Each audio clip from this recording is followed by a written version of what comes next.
দক্ষিণ চীন সাগরের উপর দিয়ে যুক্তরাষ্ট্র ও চীনা যুদ্ধ বিমানের পাল্টাপাল্টি মহড়ার রেশ কাটতে না কাটতেই 5 জানুয়ারি বৃহস্পতিবার যুক্তরাষ্ট্রের একটি যুদ্ধজাহাজ স্পর্শকাতর তাইওয়ান প্রণালীর মধ্য দিয়ে যাত্রা করে।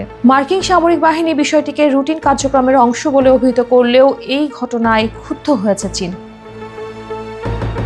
বুধবার আন্তর্জাতিক জলসীমা দিয়ে টহল দেয় ব্রিটিশ রয়্যাল নেভির যুদ্ধজাহাজ HMS স্পের।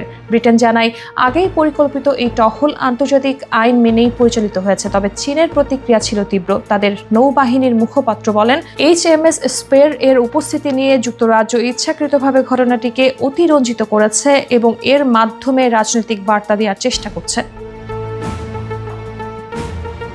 চীন আরও জানায়, টহলের পুরো সময় HMS স্পেরকে নজরদারিতে রাখা হয়েছিল এবং ভবিষ্যতে যে কোনো উস্কানির কঠোর জবাব দেওয়া হবে। চীনের পররাষ্ট্র মন্ত্রণালয় স্পষ্টভাবে বলে, তারা আন্তর্জাতিক নৌ চলাচলের স্বাধীনতা মেনে চললেও সার্বভৌমত্ব ও নিরাপত্তার হুমকির আড়ালে সেই স্বাধীনতার অপব্যবহার মেনে নেওয়া হবে না।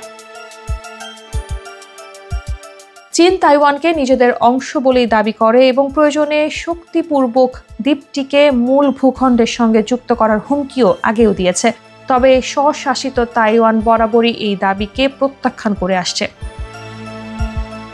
এদিকে তাইওয়ান সরকার ব্রিটিশ টহলকে স্বাগত জানিয়েছে। দেশটির পররাষ্ট্র মন্ত্রণালয় এক বিবৃতিতে বলেছে, এটি তাইওয়ান প্রণালীতে আন্তর্জাতিক নৌ চলাচলের স্বাধীনতা রক্ষায় একটি গুরুত্বপূর্ণ পদক্ষেপ। প্রসঙ্গত, গত 4 বছরে প্রথমবারের মতো ব্রিটিশ নৌবাহিনীর কোনো যুদ্ধজাহাজ এই প্রণালীতে প্রবেশ করলো। শুধু একটি জাহাজ নয়, ব্রিটেনের একটি বৃহৎ নৌবহরও বর্তমানে ওই অঞ্চলে অবস্থান করছে, যা কয়েক মাস সেখানে থাকবে বলেও জানা গেছে।